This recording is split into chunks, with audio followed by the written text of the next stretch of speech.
Estamos en vivo. Vamos ahora a abordar un tema que obviamente se encuentra en primera plana, porque ayer les decía, la justicia determina que deben retomarse los juicios políticos a 3 exfuncionarios del gobierno de Guillermo Lasso.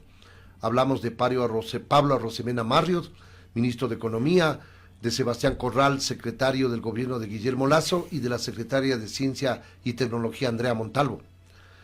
3 procesos que fueron archivados porque se retiraron las firmas. No sé si eso en el marco de la Ley Orgánica de la Función Legislativa sea legal, pero bueno, así lo interpretaron y retiraron las firmas para desbrozar el camino y llegar a los ministros actuales del gobierno de Daniel Noboa, a la ministra Gabriela Sommerfeld, cuyo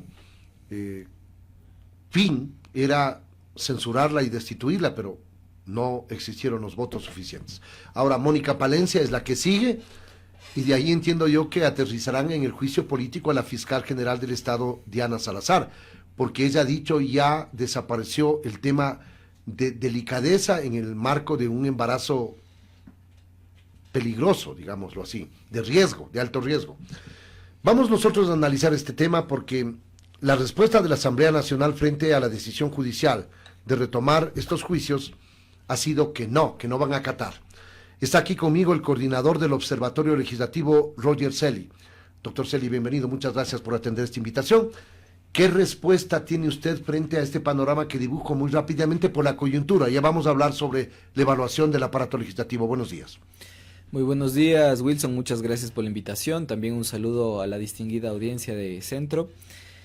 Bueno, la respuesta de la Asamblea Nacional ante este tema más político que jurídico, desafortunadamente pienso que no representa a la institución, porque estamos hablando de que es una posición del secretario general de la Asamblea Nacional. Dentro de las competencias que le establece la Ley Orgánica de la Función Legislativa, yo no leo al menos que haya la posibilidad de que tome una posición institucional, porque para eso están los 137 legisladores. Pero bueno, más allá de eso, a propósito del receso legislativo, en donde los legisladores posiblemente estén en territorio, el que se quiera desacatar una orden judicial, pues podría ser desafortunado y podría traer consecuencias legales e incluso penales. Pero no obstante, no creo que el secretario de la Asamblea haya actuado por mutuo propio, es decir, voy a contestar porque a mí se me ocurre, porque evidentemente están en un receso legislativo, pero entiendo yo que debe haber consultado con Henry Kronfle, con Viviana Veloz, no sé si con el CAL al menos, para poder decir, toma esa posición a nombre de la Asamblea. Bueno, eso no es transparente, desafortunadamente. Yo le podría decir que sí, si es que eso se hubiese publicado, porque la Ley Orgánica de la Función Legislativa establece que el presidente o el CAL le pueden delegar funciones, en el marco de sus competencias, por supuesto.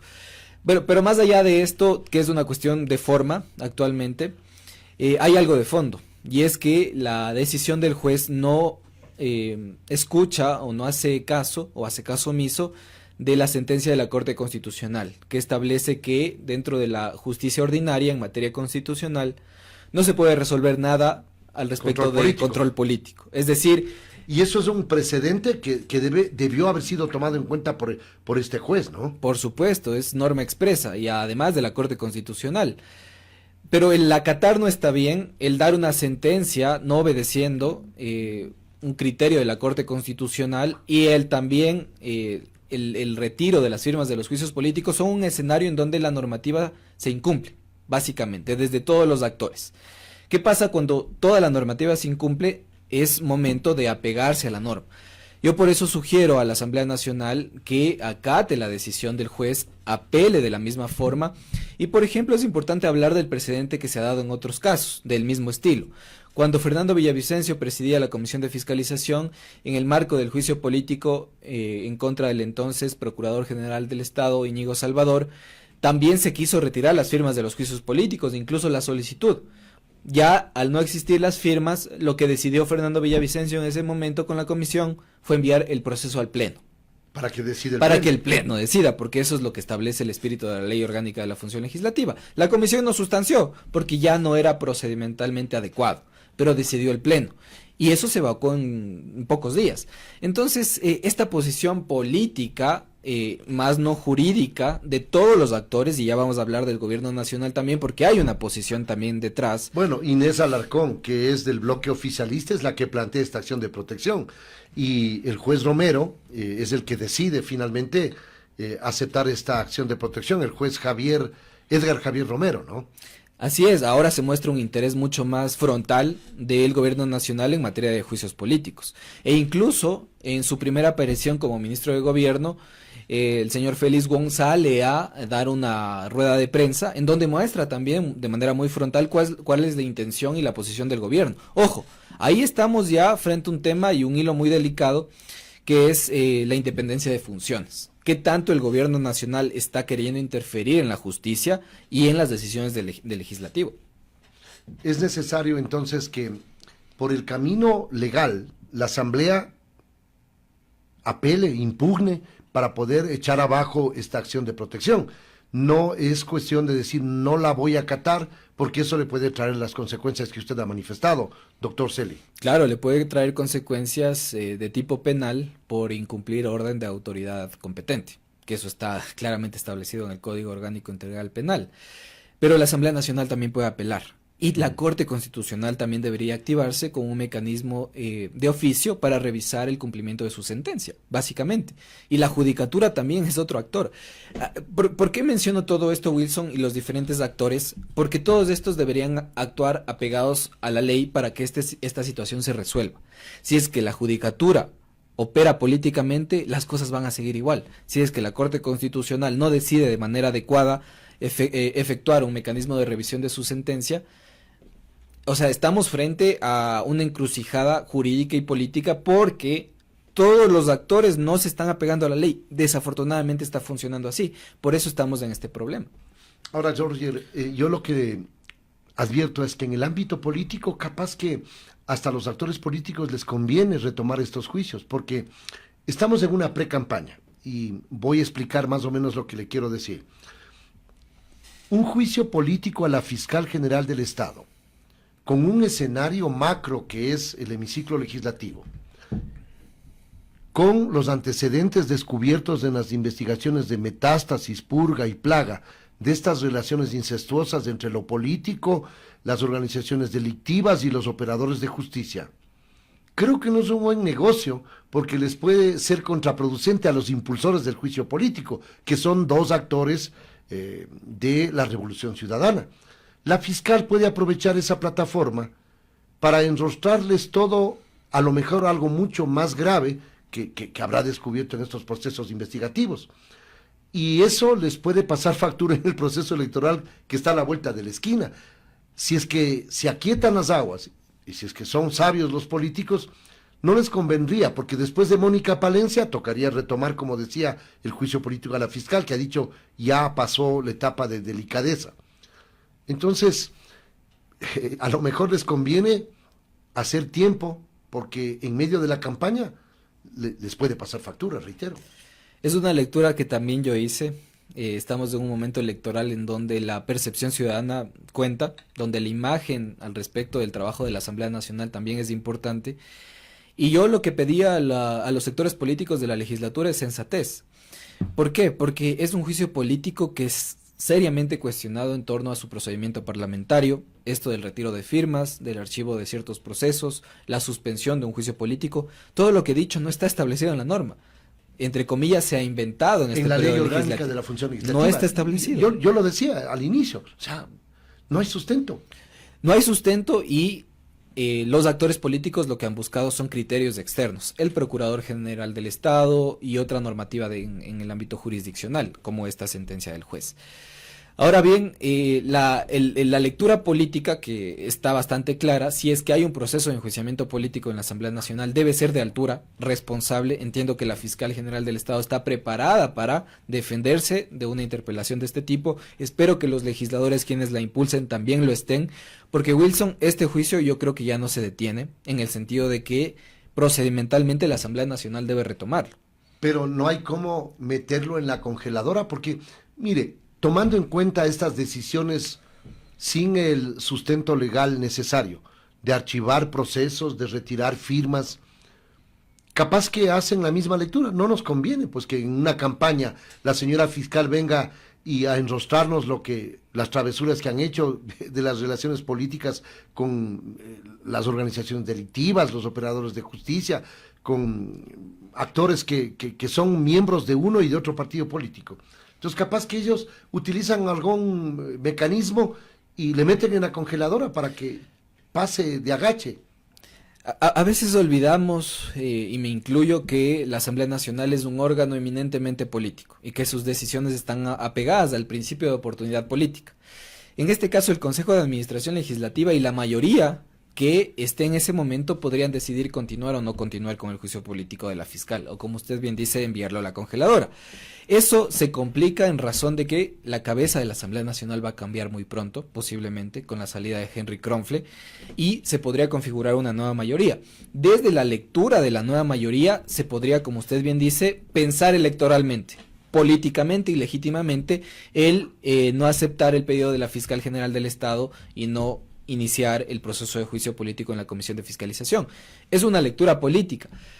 Yo diría que es desafortunada en materia jurídica porque genera falta de institucionalización de los procedimientos de control político en la Asamblea Nacional. ¿Y cree que eso les importa? No les va a importar, pero a nosotros sí, Wilson. ¿Sabe por qué? Porque el control político está establecido en la Constitución para lograr generar sanciones por acciones o omisiones que podrían vulnerar derechos humanos de los ciudadanos en materia de política pública de las autoridades de Estado. Solo permítame poner un ejemplo, Wilson. Un proceso de control político pertinente, adecuado y que busque lograr garantías de derechos humanos es, por ejemplo, el tema que pasa con las dializadoras. Si el gobierno no entrega los recursos a las dializadoras para que los pacientes se puedan atender, ahí hay un proceso de control político que debe ser realizado de manera oportuna. Porque hay una afectación directa a los ciudadanos, derechos de los pacientes que sufren esa insuficiencia renal. Por supuesto, es clarísimo, pero estas más de 20 solicitudes de juicio político que se han presentado en la Asamblea, récord, porque antes no habíamos visto que en tan poco tiempo se presenten tantas solicitudes, no son juicios políticos, no es control político, son juicios de conveniencia política, que es distinto, en donde solo se busca el tema partidista, electoral, político y de coyuntura. Roger, es necesario entender que una cosa es lo que hacen con la mano y otra es la que borran con el codo, decía mi abuela. Estamos dialogando con el coordinador del Observatorio Legislativo, el doctor Roger Celi. Lo que hicieron bien en una primera etapa en este acuerdo de gobernabilidad, que ha logrado aprobar 27 cuerpos legales. Ahora quizá están desdibujando con este tipo de acciones y manejos políticos, porque esta entrevista era para aplaudir esta posibilidad que ha tenido el aparato legislativo de hacer un trabajo eficiente, más allá de cualquier otra consideración, Roger. Efectivamente, los números no mienten, la Asamblea Nacional cuantitativamente ha hecho un trabajo excepcional. 27 leyes, pues en tan poco tiempo no habían sido aprobadas en los últimos años. De hecho, la agenda parlamentaria estuvo estancada durante mucho tiempo con la presidencia de Guadalupe Llori, por ejemplo. ¿En cuánto? En 6 meses, ¿no? En 7 meses, exactamente. Desde noviembre. En donde la Asamblea Nacional parece que sí fue coherente con su posición comunicacional de la nueva Asamblea, de la nueva política. Se veía un cierto cambio en las posturas políticas. Ahora, eso ya no es tan así. De hecho, la percepción ciudadana de confianza en la palabra de los legisladores y en las decisiones de la Asamblea ha bajado muchísimo y esperamos también que sea como la anterior Asamblea Nacional, la Asamblea de menos del 3% de credibilidad. Ahora, en términos cuantitativos, y lo hemos conversado, Wilson, muchas leyes aprobadas, muchos proyectos de ley presentados, muchos procesos de fiscalización iniciados, pero de fondo, la calidad. La calidad ya se ve porque al pasar del tiempo. En cantidad pasan el examen. En cantidad pasan 20 sobre 20, pero en calidad reprueban. Desafortunadamente la Asamblea Nacional en términos de calidad nos queda debiendo. Leyes que son corregidas en el registro oficial con fe de ratas, porque son enviadas desafortunadamente de esta forma. Procedimientos legislativos cuestionables. El tema del IVA sigue siendo cuestionado. ¿Cómo se metió al último momento con un tema procedimental?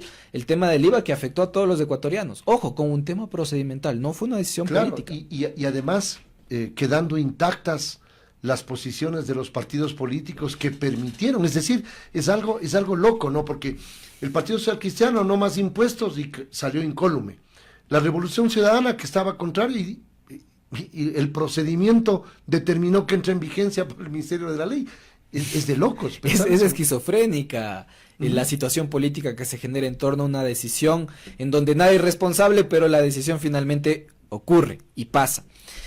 Y hay así un sinnúmero de ejemplos que podemos dar al respecto de cómo ha funcionado cualitativamente la Asamblea Nacional. Y voy a dar un dato también que es importante, que ya es más de tinte cualitativo.